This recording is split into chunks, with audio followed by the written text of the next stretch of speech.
Hello, my name is Pavi and आज कुछ interesting करेंगे। यार कभी ऐसा होता है कि जैसे हम किसी जैसे स्ट्रेंजर से मिलते हैं, कहीं बाहर जाते हैं, तो जैसे हम कहीं कॉलेज में गए, कहीं मार्केट में गए, तो कोई स्ट्रेंजर मिलता है, हम उससे कुछ बात करते हैं और कुछ थोड़ी बहुत बात करने के बाद ही हम कुछ ना कुछ उनके बारे में समझ लेते हैं, है ना? ऐसा होता ही है। मतलब कितना कॉम्प्लेक्स पिक्चर होता है, स्टिल हम उनकी कुछ बातों से उनके बारे का जो नेचर है या कुछ उनका बिहेवियर है, हम कुछ बातें जान लेते हैं। सेम इसी तरीके से एक सोलोमन एश नाम के सोशल साइकोलॉजिस्ट थे, जिन्होंने ये मतलब कहा था कि हाँ भैया ऐसा होता है, हम कुछ चीज़ें समझते हैं उनकी बातों से एंड उससे हम इंप्रेशन फॉर्मेशन क्रिएट कर लेते हैं उनके बारे में अपने में, कि हाँ जी ये बंदा ऐसा होगा या बंदी ऐसी होगी।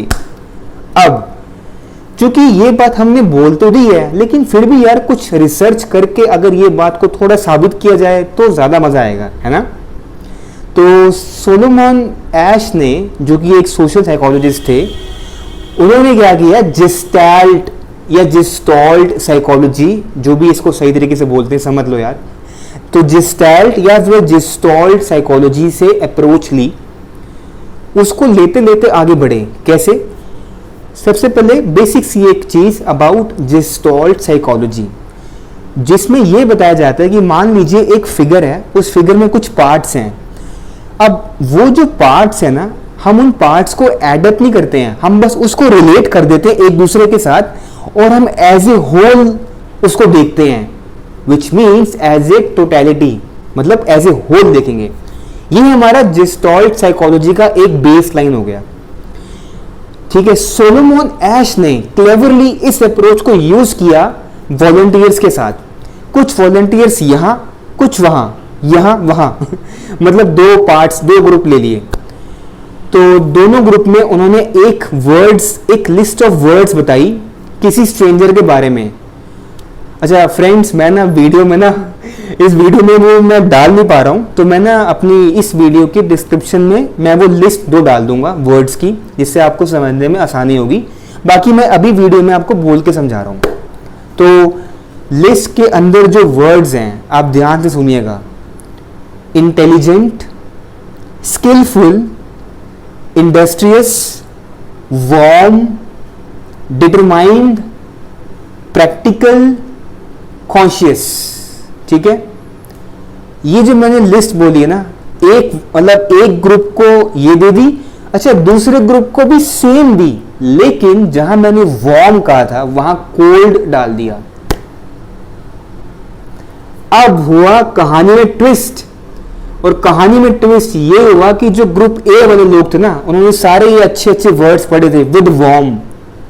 उन्होंने बोल दिया ये पर्सन बड़ा जबरदस्त होगा, हेल्पफुल होगा, कूल होगा, अच्छा है, काइंड हार्टेड होगा। लेकिन ग्रुप बी ने जो लिस्ट सेम दी थी ना, उसमें से वार्म को निकाल के कोल्ड वर्ड को डाल दिया, COLD, कोल्ड। उस कोल्ड वर्ड से उन्होंने उस इमेजिनेटिव स्ट्रेंजर को यह बता दिया कि ये बंदा कोल्ड हार्टेड होगा, सही नहीं होगा, कम बातें करता होगा, वगैरह वगैरह।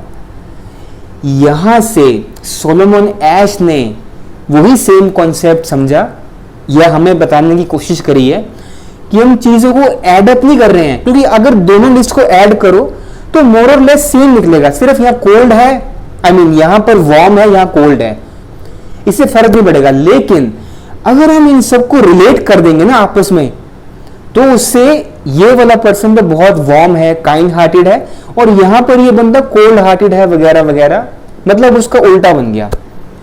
तो इस तरीके से हम इंप्रेशन फॉर्मेशन क्रिएट करते हैं अपने अंदर दूसरों के बारे में, चीजों को रिलेट करके, यानी कि ट्रेट्स को उनके या उनके बिहेवियर में कुछ ऐसी बातें हम समझते हैं और उसको हम आपस में रिलेट कर करके एक पूरी पिक्चर बनाते हैं। तो इस तरीके से हमारा इंप्रेशन फॉर्मेशन बनता है दूसरों के बारे में, उनसे थोड़ी सी भी बात करके। एंड ये सोशल साइकोलॉजी का एक पार्ट है। Thank you.